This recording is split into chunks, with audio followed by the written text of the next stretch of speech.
여러분, 놀아도 1,700만 원을 준다. 그 단서는 어디 있을까요? 여러분, 여기 있습니다. 여기. 놀아도 청년들에게는요, 진짜 1년에 1,300만 원을 줍니다. 1,700만 원을 줍니다. 이게 청년들이 몰라서 제대로 정부가 지원하는 걸 못 찾아 먹는 사람들이 있어서 그렇지, 이거 제대로 찾아 먹는 사람들은 1,700만 원을 찾아 먹는 거예요. 당장 말입니다. 보건복지부에서 하는 근로자 상병수당, 이거 최저임금의 60% 수준으로 주거든요. 최저임금의 60% 수준으로 43,960원을 줍니다. 최장 90일에서 120일까지 지급할 예정이고요. 오는 7월부터 시범 시군구를 지정을 해서 시행이 됩니다. 이렇게 되면 상병수당을 받는 사람 충분히 있을 수 있죠. 쉽게 말하면 직장을 그만두고 상병수당, 병이에요, 병. 병이 있다는 이유로 쉰단 말입니다. 그러면 돈을 받을 수 있는 거고요. 여기에다가 이게 상병수당이 90일에서 120일이 종료되잖아요. 그러면 그 다음에 지급하는 게 뭔가 하면 고용보험을 바로 신청할 수가 있습니다.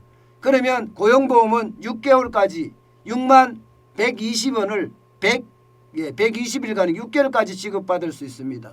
이 두 가지를 합치면요, 상병수당과 쉽게 말하면 고용수당, 고용보험까지 합치면요 1,248만 원이 됩니다. 1,248만 원. 이거는요 여러분, 올해부터 시행되는 거기 때문에 법으로 만들어서 지금 시행하기 때문에 대통령이 바뀐다고 해서 이거 어떻게 할 수가 없어요. 무조건 시행이 됩니다. 무조건. 여기에다가 올해부터 청년 구직 촉진 지원금이 생겼어요. 청년 구직 촉진 지원금. 쉽게 말하면 실업 중인 청년에게 월 50만 원씩 6개월간 지불하는 거예요. 그럼 총 300만 원을 받을 수가 있어요. 총 300만 원을. 여기에다가 무주택 청년에게는요, 월 20만 원까지 최장 1년간 월세 지원을 해주거든요. 월세 월 20만 원까지 1년간. 그러면 이게 240만 원입니다. 이 네 가지인가요? 네 가지를 다 더하면 1,688만 9,600원이에요. 1,688만 9,600원. 엄청나죠?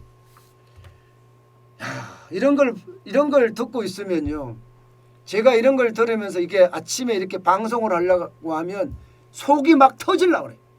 속이 터질라 그래. 왜냐고요? 여러분, 우리는요 진짜 열심히 일했어요. 국가가 돈을 공짜로 주는 것 한 번도 받아본 적이 없어요.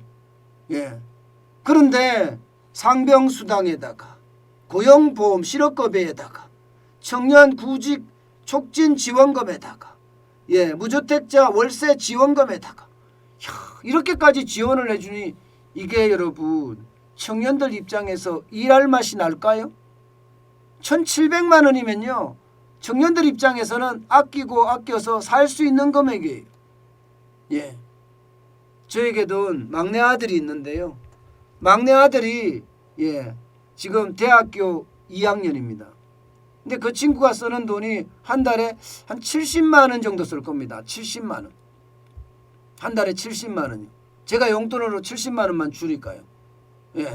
그런데도 부족함이 없이 아이는 쓰더라고요. 그런데 그 돈보다 훨씬 많잖아요. 1,700만 원이면. 그러니 정부한테다가 지금 받는 것만 해도 엄청나다는 이야기예요. 그러니까 여러분, 청년들이 일을 안 합니다.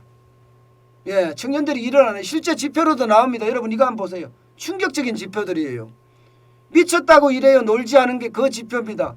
2021년 12개월 이상 장기 실업자입니다. 2021년에 여러분 보세요. 13,000명입니다. 13,000명. 진짜 엄청나죠. 그중에 20대 30대 비중을 보세요. 8,400명이 65%입니다.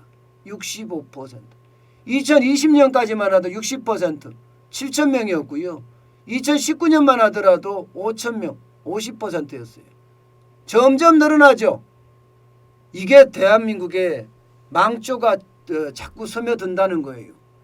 여러분, 대한민국의 청년이라면 그야말로 건면과 성실로 무장해서 최선을 다하고 포기하지 않는 거, 이게 대한민국의 청년 아닌가요? 저는 그렇게 살아왔거든요. 아마 여러분들도 그렇게 살아오셨을 거예요. 그럼 우리 청년들도 그렇게 살았으면 하고 우리도 바라잖아요. 그런데 청년들은 그 반대예요. 정부에서 돈을 주니까 그냥 쉽게 벌자. 아이고 뭐 미쳤다고 힘들게 일하냐. 예, 그냥 노는 게 더 편하지 않겠느냐. 이렇게 생각하는 청년들이 굉장히 많아졌다는 사실입니다. 참 안타깝고 안타깝습니다. 예, 게다가 여러분 보세요. 직장도 안 구해요. 구직 단념자 보세요. 구직 단념자. 2017년 문재인 정부 초기입니다. 48만 1,000명이었어요. 2021년 62만 8천 명입니다. 62만 8천 명. 당장 보더라도 14만 7천 명이 늘어났죠. 거의 15만 명 가까이 늘어났습니다. 문재인 정부가 얼마나 여러분 일자리를 빼앗았는지도 보여주는 지표기도 하고요. 또 하나는요. 사람들이 일자리가 없어서 구직 다녀면 사람들도 많다는 뜻이고요. 또 하나는요. 정부의 지원금이 많으니 지원금만 받고 그냥 살자는 사람들도 많다는 이야기예요. 여러분, 여기에서 우리가 느끼는 것은요. 1997년에 여러분 샴페인을 먼저 터뜨렸다. 과소비에 대한 충격을 엄청나게 이야기를 했거든요. 지금 그때하고 지금하고 다른 게 뭐가 있나요? 그때하고 지금하고 여러분 지금 자영업자들 소상공인들 사람을 구하지 못해서 난리예요. 정부가 이렇게 퍼주고 있는데 일하려고 안 하는 거죠. 일하려고 안 하는 거죠. 그게 지금 대한민국의 현실이 됐습니다. 현실이. 자영업자나 소상공인은 구인난에 헤매고 중소기업은 사람이 없어서 피를 말리고 있습니다. 그런데도 놀면 놀았지 절대 안 가겠다는 것, 이런 거는요. 대한민국이 점점 망해가는 징조예요. 그런데 문제는 여러분 지금 더 푼다는 거예요. 더 푼다. 1,700만 원보다 더 푼다는 겁니다. 당장 말입니다. 대선 후보들 중에는요. 이재명 더불어민주당 대선 후보는 연 100만 원씩 청년 기본소득을 지불하겠다는 거예요. 청년 기본소득을. 윤석열 후보는요. 월 최대 50만 원씩 8개월간 청년 도약 보장금을 지급을 하겠다는 거예요. 야, 이렇게 하면 여러분 이게 여러분 제대로 청년들이 일하려고 들까요? 저는 이게 대한민국의 미래를 망치는 일이라고 생각해요. 그들의 표가 중요할지 그들에게는 모르지만 대한민국 전체로 봐서는요. 그들 때문에 청년들이 절박함이 없어지고 그 절박함이 없어지면 여러분 절대로 경쟁에서 이길 수가 없습니다. 절박함이 있어야지 경쟁에서 이기는데 절박함이 사라지면 경쟁에서 이길 수 없으니 이것은 어쩌면 말입니다. 대한민국에게는요. 최악의 상황이 될 수도 있다는 이야기를 저는 또 한 번 말씀을 드립니다. 도대체가 왜 이렇게들 하는지 모르겠다 할 정도로 심각한 양상이 계속되고 있는 것. 미래 세대들에게는요. 남겨줄 돈도 없어지고 미래 세대들에게는요. 일할 의욕도 꺾어버리고 이것은 대한민국의 불행입니다.